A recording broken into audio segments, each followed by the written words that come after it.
everyone, and welcome to Tiger on the Block, the only podcast that takes collegiate a cappella members and makes them really uncomfortable for 30 minutes. I'm Tony like the tiger, Voss like the water. And I'm Jessica Block. My favorite color is yellow, in an ironic way. Hey, I like yellow. All right. Hey, wait a minute, hold on. Didn't we establish in a previous episode that you liked the Minion movie? And? Well, was that just ironic too? There's a lot of yellow. No way. The Minion movie got snubbed at the Oscars in 2015. That movie came out in 2015? Holy heck, that was 5 years ago. God, I feel so old now. 21 years and I feel like I've already seen it all, old sport. Baseball, the movies, aeroplanes. Elon Musk. VHS tape CDs for that matter. Millennials and their toasted avocados. I've seen it all. Shuffles newspaper.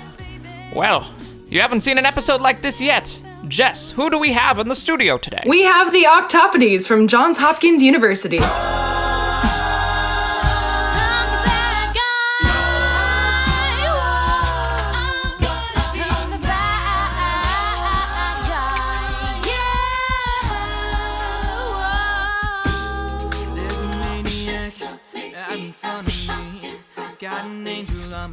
The Octopodes is the premier co-ed a cappella group at Johns Hopkins University. Since their founding in 1989, they have been extremely successful, both on stage and in the recording studio. They perform all around the JHU campus and surrounding area at festivals, gigs, and more. And always stick to the 4 Ds: diction, dynamics, performance, and dafter party. We have 2 members in the studio today. Why don't you guys go ahead and introduce yourselves, who you are and where you're from. My name is Sophie. I'm from Chicago, and I am an incoming junior, and I'm the business manager of our group. My name's Grace. I'm from Chapel Hill, North Carolina. I'm also going to be a junior this year, and I'm not currently on exec, although last year I was our marketing director. So I guess our first question, which is always the same every podcast episode, is kind of broad, but it's super cool to hear about how different people got into this crazy world we call a cappella. So our question for you is, how did you get into music and a cappella? Like, how did you start? How did you get to where you are now? What was the journey like? So either of you can go ahead. I kind of started singing at a young age. Like, both my parents are music teachers, so I kind of got into music that way. And when I got to high school, I was pretty much, before that point, only exposed to more classical forms of singing and like voice lessons and stuff. And I really wanted to try something new. So I was actually in high school in 2 different a cappella groups. One of them was High Fidelity, and the other one was Tonal Eclipse was our name. So I kind of got into it through there, especially my senior year. I got really involved, and I just I really liked the vibe of an a cappella group more than, just like your typical like choir class, because it was just a little bit more intimate, and I think that was really enjoyable to me. And I, especially my senior year, I formed some really close bonds with the people in my group. So yeah. That's awesome. Yeah, I would say I have a similar way of getting into music. It's kind of just always been a big part of my life, a big part of my identity. Just like as a kid, I'm pretty much the only person in my family who sings, my grandma kind of, but like I would always get made fun of at school for like constantly singing. Like everyone was like, Grace, shut up. Like you're good, but we don't want to hear you singing in the library. But that was just kind of who I was. And I did musical theater stuff in middle school. I did a lot of musicals and like a musical theater intensive and stuff, and I absolutely loved that. But then I didn't really have enough time for that when I got to high school, because I did sports, but I continued doing choir, and I was in an all-female a cappella group in high school called Lucky 13, shout out. And I also, being in Chapel Hill, I would always see all the a cappella groups from UNC. We would do some collabs with them and just like get invited to go and watch them, and that was always really cool. So I always wanted to do a cappella in college. I came in saying I wasn't going to do it because I was going to be too busy, but then I went to one show during orientation and I was hooked, and so I auditioned for like every group, and yeah, the rest is history. Awesome. Those are really cool stories. I don't think we've had like 2 people who came in and were like, yes, we've been like singing from a young age, and we had a cappella in high school, because we've had a couple of people who were in a cappella groups in high school, but we've never had it where both members were in a cappella groups in high school. So that's really cool. Also, it's really cool that Chapel Hill has that connection with like the surrounding area, like that high school a cappella groups would be collaborating with college groups. That's really awesome. Yeah, I was really lucky. And I think it's also interesting to hear the names of a cappella groups always, which leads us right into the next question. Why Octopodes? What is in a name? I feel like there's a lot of stories that come out of it. So a little bit, if you guys can touch a little bit about, if you know the history of the name, why it is, and then maybe some fun stories connected to it. I think potentially the worst and best part of our name is that we really don't know why we're named the Octopodes. We can't really figure out what it has to do with music other than maybe a like vague reference to an octave, and then we're also kind of octopus themed, but someone a long time ago thought that some variation of Octopodes would be a cool name, and then it got changed a bit through the years, and yeah, so we really don't know why, but it stuck. And I love that. There are theories on the matter. One of them I know is like people thought there was like 8 people in the group when it started, so like Octopodes because there's 8. Another thing, I think Peter's the one who told me this, but there was something about like the actual, like the word octopus has like the wrong ending. Like it has the, like for the plural, it has the Latin ending instead of the Greek ending. And us being the nerds that we are, we decided we needed to have like the proper Greek ending of octopodes instead of octopi.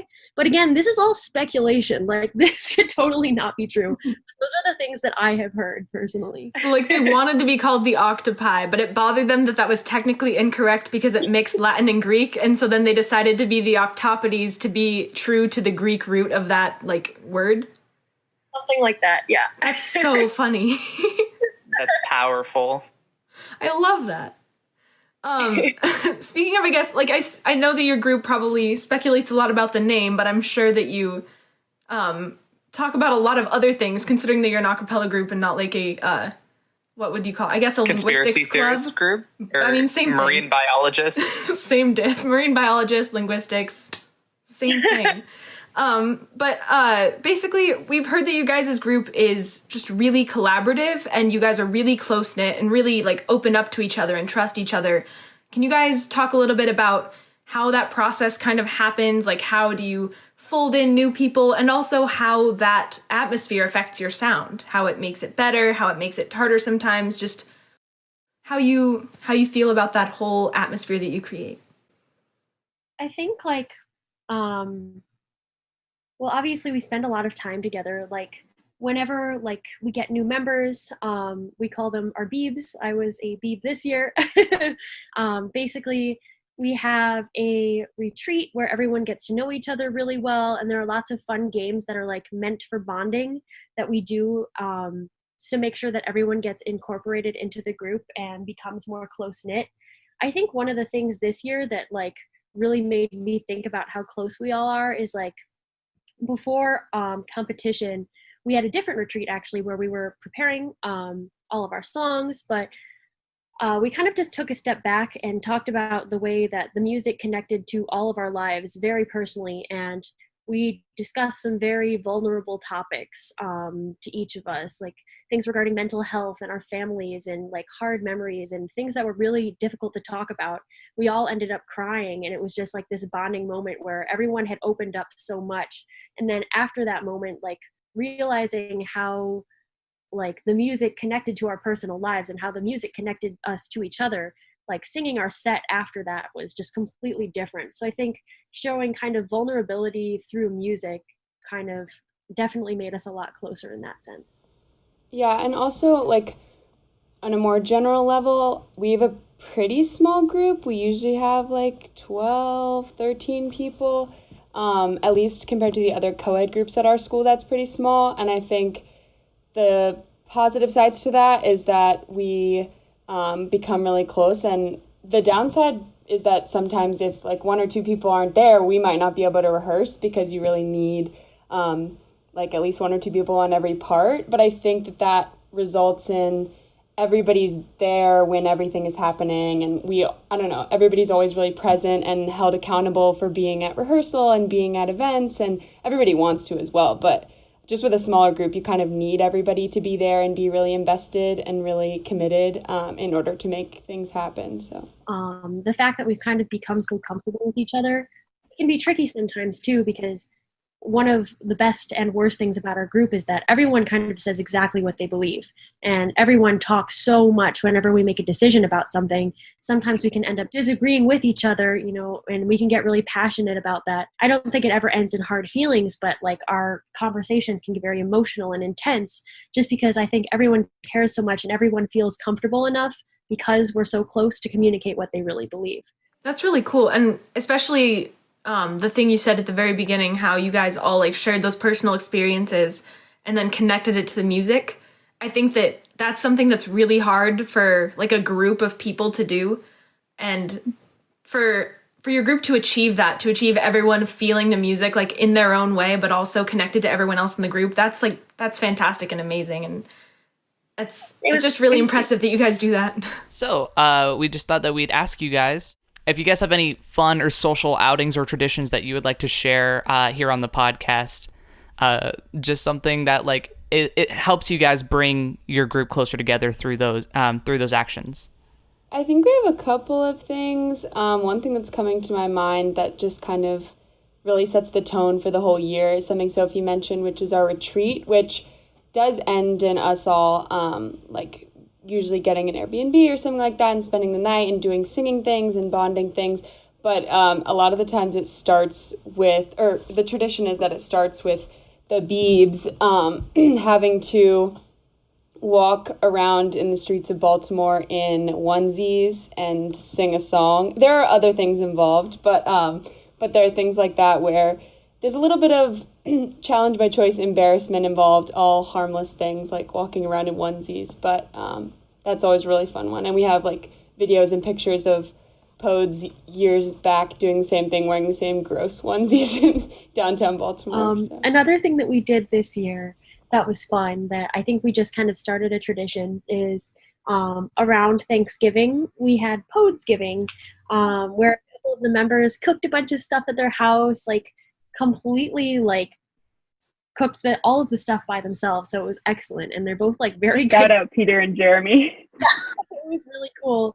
And we all came over there and like kind of had like a Thanksgiving meal and talked, and that was like I think one of my favorite things from this year. But we have like all sorts of like little celebrations like that, and I think that's really unique to our group. I was gonna say it's really awesome that you guys have this like familial type bond where you're able to create this you're able to foster this like wonderful community where everybody feels safe and open, and there's just so much caring going on. And like you guys touched a little bit about how it affects you guys musically, but I was just like that's super cool that you guys have that. Grace, you can. Oh no, I was basically going to say the same thing. We're pretty low key when it comes to hanging out and social events and stuff. We're not big on like doing a lot of partying or anything like that. We kind of just hang out in someone's small apartment with our like 10, 12, whoever can show up, and I think it definitely creates a closer bond and is a nice, familial is definitely a word I would associate with it. It's really nice. I know you guys do all this fun bonding stuff, but I think it's, as you've said, it kind of helps your guys' performances, which is kind of our next topic. We know you guys switch between album years and ICCA competition years.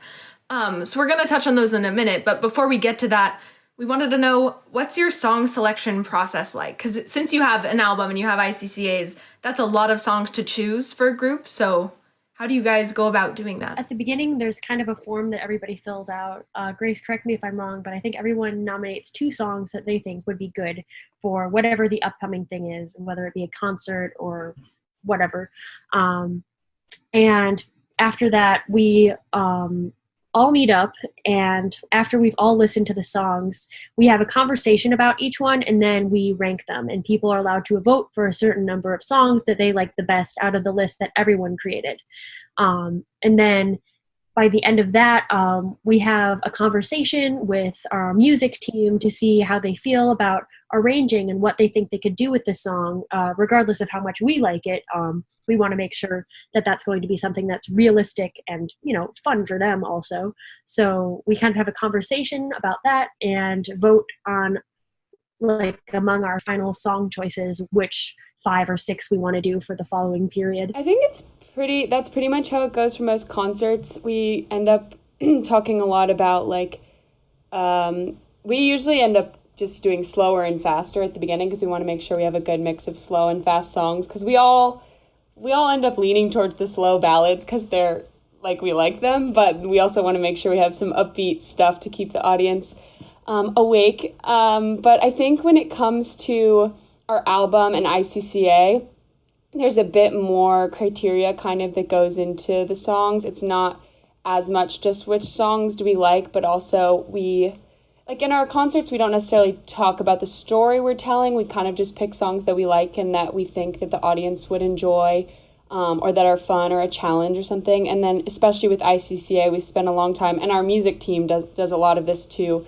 talking about, the story, what songs are realistic, who we have in the group, but also, like, does this relate to our group? Is this something that we can get behind and really, like, sing with our hearts, And I think the album is a combination of the story, the overall arc, as well as what songs have we just really enjoyed singing and performing together, and what would sound good on a studio album. So it looks a little different depending on what the occasion is, but like you touched on, it's always very democratic per se. There's a lot of discussion that goes on. Our song selections are usually like hours long because we just go back and forth all giving our opinions and stuff, and it's tedious, but we end up with a really great set that we're all really excited about and really proud of. So real quick, do you guys use your ICCA songs from the year before, like, on the next album, or do you generally have, like, a whole new set of songs? I think 2, maybe 3 of our songs from ICCA the previous year were on our album. I wasn't in that ICCA, but I was on the album, so I'm not 100% certain.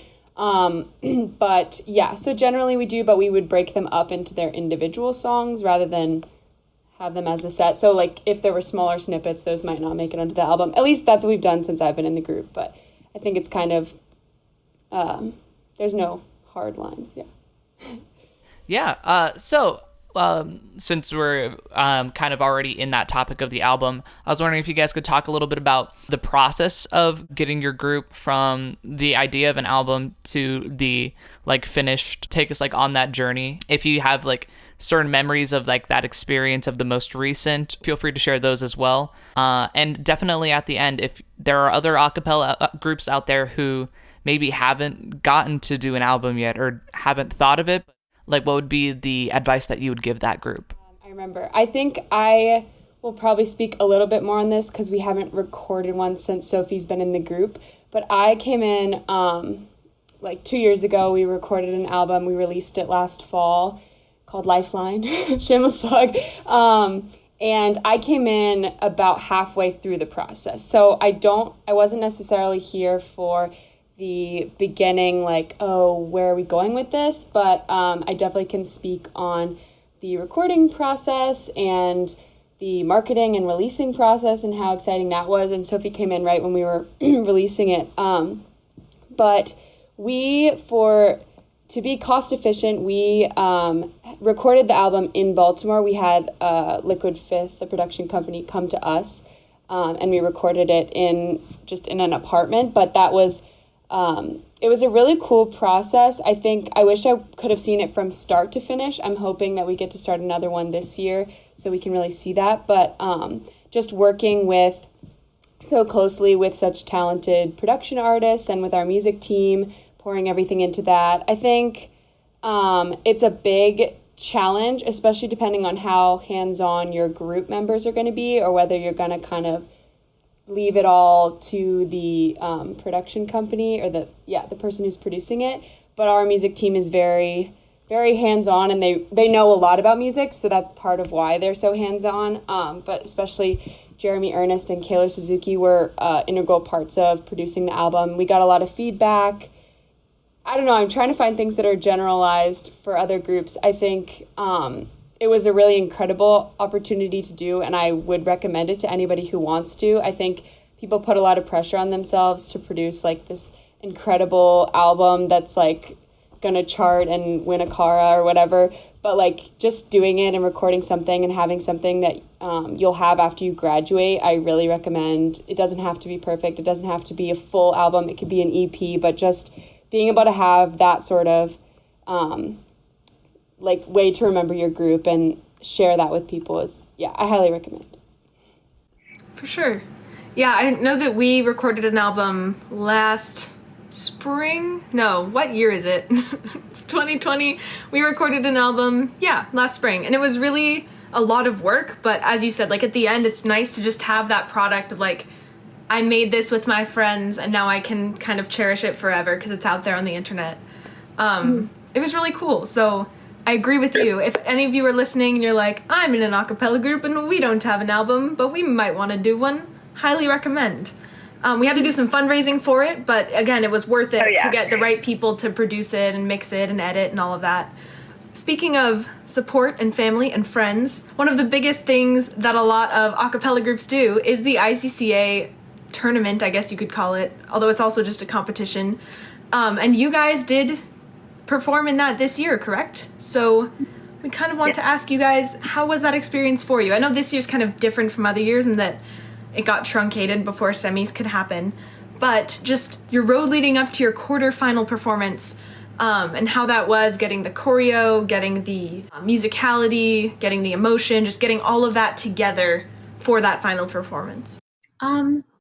So it being like, I had done this in high school before, but I had never experienced the college version. And I found it super exciting. The period leading up to it, it was a lot of fun. It was also really stressful. I think like there was a lot of burnout kind of leading up to the time when our competition was going to be. Just like a lot of emotions in our group about that too, just because it was so much and we were spending so much time together and we were overwhelmed. But I think it was all completely worth it. I feel like a few of the moments leading up to the competition that were the most meaningful, that like kind of made us continue, is like what I was talking about before, that really emotional time when we all spoke about what the songs meant to us. I think that was really powerful, and it kind of changed our perspective from, oh my God, these are these songs we've sung so many times, to, wow, these songs actually mean something for every single person in this group, and that is really important to us. So it was very exciting. My heart was racing. I'm sure everyone's was. And I remember coming off the stage feeling super happy, and people were crying, and I was holding back tears. It was a really wonderful moment, and just hugging everybody in the group and like feeling so good about our performance. And then we placed second at the quarterfinal, which meant we got to advance. And I remember hearing our name and getting so excited, because it just meant that like all that work that we did for the entire year was paying off, even though it was more the competition and that feeling of us being together that meant it all paid off than the number. But it still felt good. For sure. Going through, what's it called? Semifinals. Oh my gosh, I couldn't think of the word. Unfortunately, those got canceled, coronavirus, which was disappointing, but feeling like we did the best that we could on that performance, and like leaving everything that we had out on the stage was just like an incredible feeling, in my opinion. Yeah, I mean, I had never done ICCA before. I never did any sort of competition, so it was very new to me. I think one of the biggest challenges, Sophie mentioned us burning out towards the end, which is definitely true. And I think a large part of that was because the choreography was thrown in there, and we all feel relatively confident in our ability to sing as a group, but dance as a group / help choreograph things. We struggled a lot with that. We had an amazing student choreographer from our school come and help us and do a lot of the choreography, but we also just struggled with learning it and supporting each other through the fact that not a lot of us are great dancers, and just learning how to sing and dance and emote all at the same time was a big learning curve, and it was tiring. We have the month of January, we don't have classes at Hopkins. We have something called intercession, so our group chose to spend that time on campus rehearsing every day for a few hours, and it was definitely what we wanted to do, and I wouldn't trade it for the world, but we didn't realize how much of a time commitment and just how tired we would be. It wasn't tired of each other necessarily, more just physically tired of singing and dancing the same things over and over. But like Sophie said, when we finally got to perform it and show people what we'd been working so hard on and put it all together, it was a feeling I'll never forget. Afterwards, just going back to the dressing room, being like, we just did that, like hugging each other, crying. I'm pretty sure I like went outside and laid on the ground. I was just like, I'm done. Like, we just gave the performance of our lives. It wasn't perfect, but we were all like, I don't know, just so proud of each other. And we were, once again, like through the moon when we got second. We weren't, not that we weren't expecting to, but we weren't really thinking about placing. We were kind of just doing our best. And it was really validating for all the work we'd put in, all the work our music team had put in, to see that other people really liked what we put out there. Peter Zhu, our vocal percussionist, also got an award, so that was really exciting. And then we were rejuvenated to perform at semis. Everything went south from there, but definitely overall an amazing experience. I hope I get to do it one more time before we graduate, but we'll see. The way you describe it, it's like, it almost like perfectly encapsulates like what it's like when you get off that stage and you just feel like lying on the ground and just enjoying the moment. Like, it's wonderful to have that just release of like all of that effort. You just put it out there on the stage. And what you guys were talking about with like working really hard on something to the point where it kind of gets tiring, like you've done the choreo so much, you've sung it so much, you feel a little bit over rehearsed sometimes, but being able to overcome that and keep it interesting and keep the emotional connection to the music, that's super impressive. And it's again, like I said this before, I'll say it again, it's cool that your group can do that, because not every a cappella group can get over that mound and decide, okay, like we've done this so many times, but this time is special and we're going to connect and we're going to do it. And it's just awesome that you guys were able to do that, to get over that and to together just like move forward in the competition, which is awesome. Thank you. All right. Well, while we're on the move on the path towards the ICCA conversation, why don't I go ahead and introduce our next segment?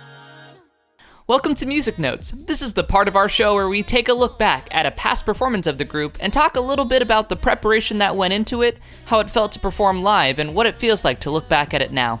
In this episode, we're going to take a look at Octopodes' cover of Love Me in Whatever Way by James Blake at their 2020 ICCA Mid-Atlantic quarterfinal with soloist Jeremy Ernest. Let's check it out.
All right. Well, I think just to get us started off, why don't you guys share with us your visceral first responses to looking back? Just makes me feel emotional all over again. I think I can see Grace feeling the same way.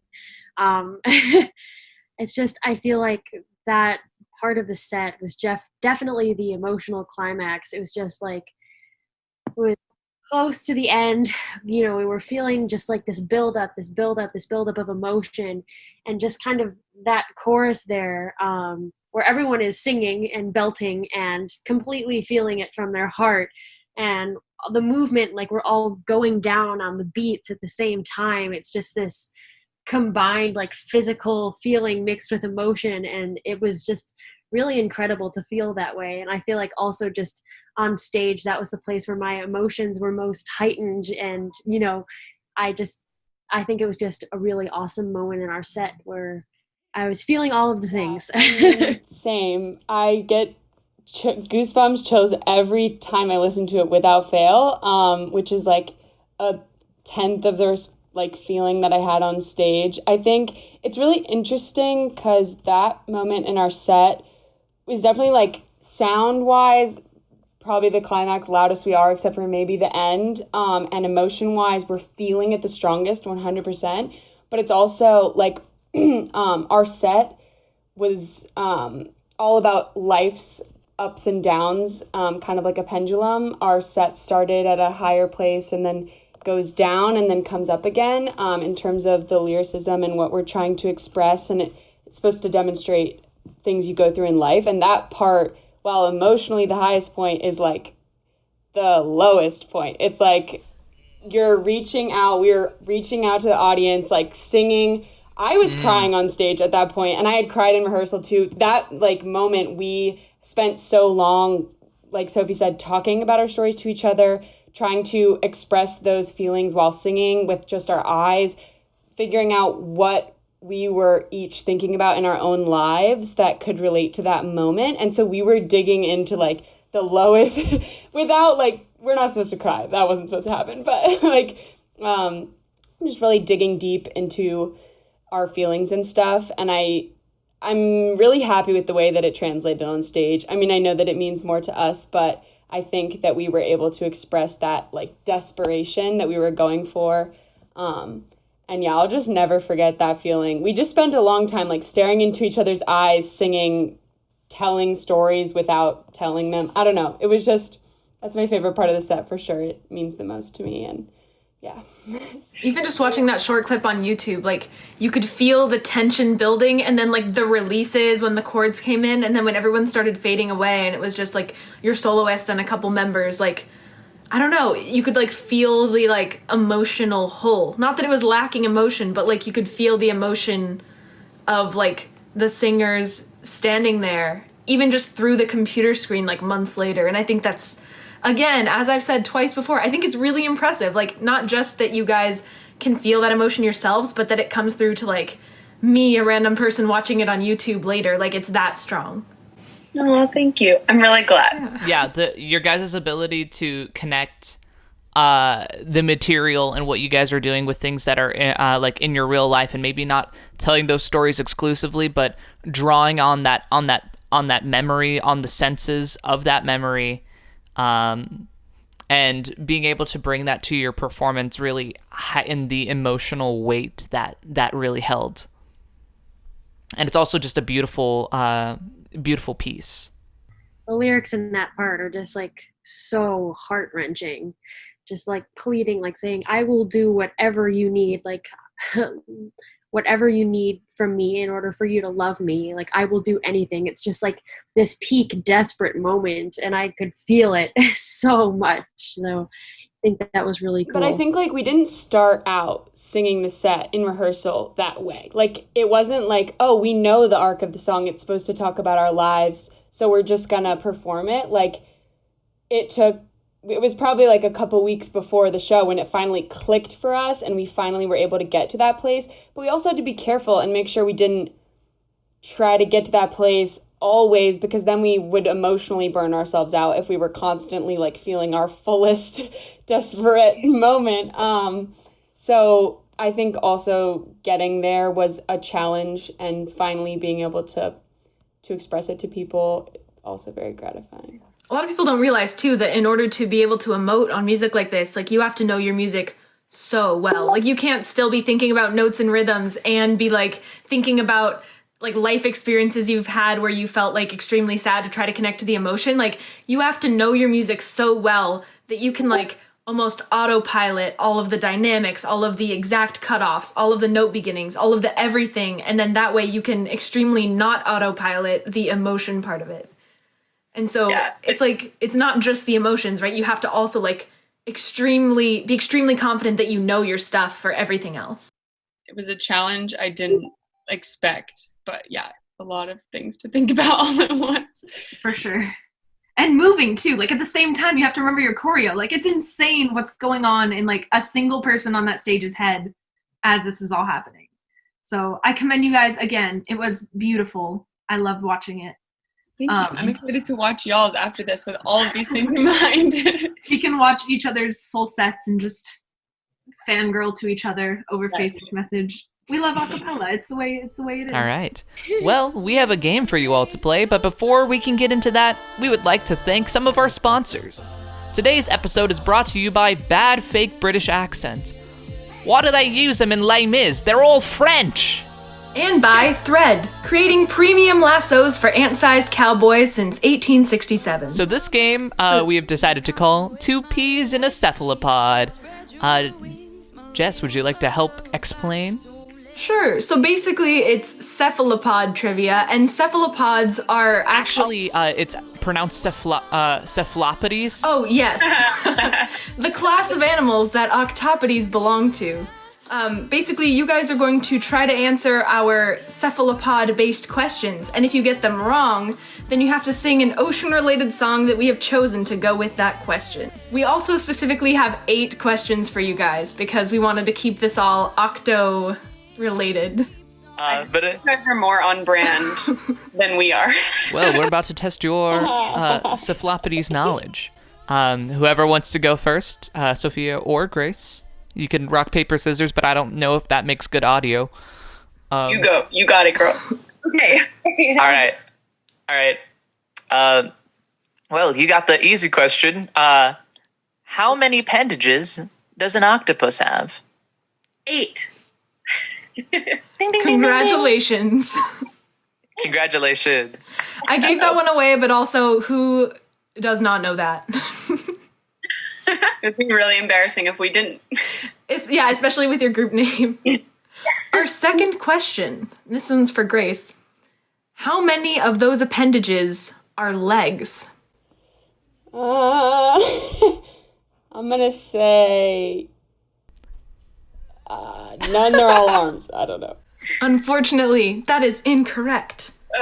2 of them are legs and 6 of them are arms, which is really strange, but fun fact. I can't imagine. Could you imagine an octopus on 2 legs walking around? That would be so terrifying. Yeah, unfortunately, you did get the question wrong, but fortunately, you get to sing a song, and that song is Under the Sea. Under the sea, under the sea. Darling, it's better down where it's wetter. Take it from me. Take it from there. Yeah, That's all I know. That's good enough for us. Wonderful. All right, Sophia, this question, are you ready? It's coming. How many hearts does the average cephalopod have? The average cephalopod have? How many hearts? I'm gonna guess 4. You're so close, but it was actually, the right answer is 3. There is 1 for each gill and 1 main circulatory. And it looks like the song that we have listed here is the SpongeBob theme song. Okay. Who lives in a pineapple under the sea? SpongeBob SquarePants. Porous as he. SpongeBob SquarePants. That's all I got. That's okay. We only Perfect. need snippets. Just a clean audition cut of the SpongeBob SquarePants theme. Perfect. Just like a demo reel of the SpongeBob song. All right, that brings us to our next question, which is a true or false question for Grace. I like my odds. Yeah, true or false? Cephalopods get their name from the Greek word kephalopoda, meaning head feet, because their arms encircle their heads. I should know more. To be fair, we didn't know any of these things before we looked them up. So, like any of these questions, we did not know the answers. Except for maybe the first question. Yeah, maybe the 8. Maybe the 8. The first question we knew. I'll go false. I don't know. The answer is actually true. No, I had a 1 out of 2. We would never give false. We would never false advertise here on Tiger on the Block. The song that you have to sing then is Ocean by Khalid, if you know that one. We could build an ocean between our love, love, love, that'll keep us apart. Beautiful. That's actually so nice. I think Yeah, that's that was all so I know. good. Thank I you. don't know much of the song besides that part either. But it had the word ocean, so it was good enough for us. There you go. On All right. topic. The next question for dear Sophia. How long is the longest ever of the longest kind of squid? How long is it? Squid. That was such a Preferably. what a great good wording on our part. Yeah, I wrote that question. I was like, ooh, this sounds fun and quirky, but it really It is just very no, it's good. still convoluted. I loved it. I loved saying it. It felt just phonetically right. I just It's put all as right. many longs in there as I could. How long is the longest ever of the longest kind of squid? That's exactly what it's written. Can I get the unit? We're gonna go. Yeah, we're let's go with feet. Okay. And I'll give you a like if you're like within 5 up or down parameter because I'm gonna guess 16 feet. 1616. Yes, 16. You'd be surprised to hear that the longest ever of the longest kind of squid is exactly 59 feet long. What? The giant squid, like the longest ever giant squid found was, I guess, gigantic, apparently. Very Yeah, long. giant squid lives up to the name. In that case, would you give us a couple bars of Ocean Eyes? Okay. I've been watching you for some time. Can't stop staring at those ocean eyes. That was beautiful. Oh my god. You guys have fantastic voices, can I just say? Like, I Thank can you. tell over Zoom, like, props. Yeah, very good. I'm you couldn't tell because this is an audio podcast, but I was doing some interpretive dance to it. It was great. And I was doing some bad TikTok dancing, but you know. loved every second of it. Oh man, I guess I have to read the next question then. Here we I go. mean, I could take it if Yeah, why don't you take it, Tony? sure. All right, we're gonna do a trade-off. Grace, are you ready? Yes. Perfect.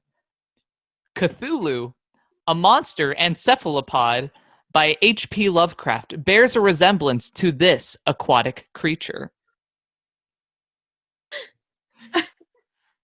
Um. An eel. So I Cthulhu, don't know where I'm supposed to be drawing this guess from. no, but it was just yeah, all right. That's on me. So it looks like an octopus. I would pull up a picture, but it is kind of creepy. I should have thought of that. Yeah, I was like, I gotta pick something that's like a like octopus. It's gotta be. All We're right. generally not trying to trick you guys. Most of these are as straightforward as we could make them while still being like fairly weirdly in depth. It's Yeah. okay. All right. Well, you can sing any song by Frank Ocean, Oh, okay. but Girl, you know you're lost in the thrill of it all. I know you're lost in the heat of it all. Miami, Amsterdam, Tokyo, Spain, lost. All That was really right. nice.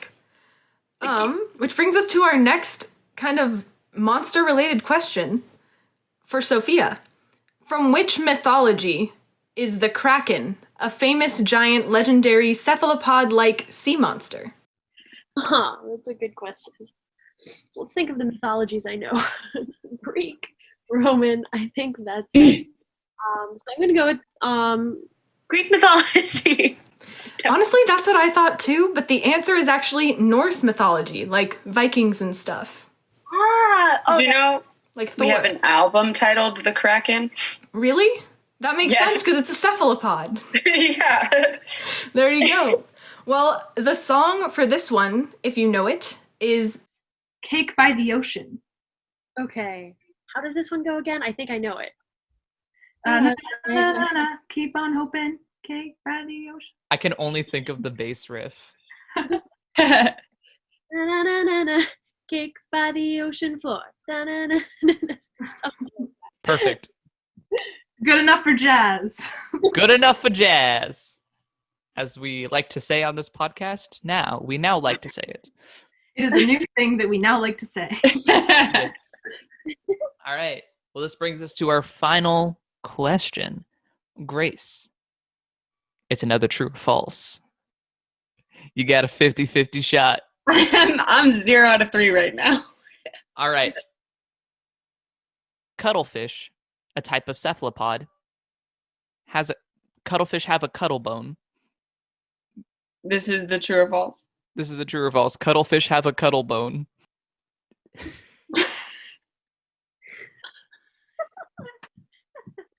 Cuttlefish have a cute little cuttle bone. False? It's true. No! We would never false advertise on this podcast, except for the multiple times where we do false advertise on this podcast. But yes, say false advertisements. But yes, cuttlefish do have a unique internal shell, which is referred to as the cuttle bone. And I love that fact so much. Now I do too. So cute. Great. Looks like the song that we have under here is Octopus's Garden. In an octopus's garden. I don't know the rest of the song. I only know that line. You got the title. You said the name. You did the Beatles proud. I don't know about that, but thank you. All right, well. Ringo is clapping from wherever he is, like Beverly Hills or something. Yeah, somewhere. Now you guys will go back and know the most cephalopod-related facts out of anybody in your group. Back to rehearsal, and you'll be like, guess what, other pods? Guess what? Cuttlefish have a cuttle bone. And they'll be like, where did you learn this? And you'll be like, from cephalopod trivia. During a podcast. 2 peas in a cephalopod.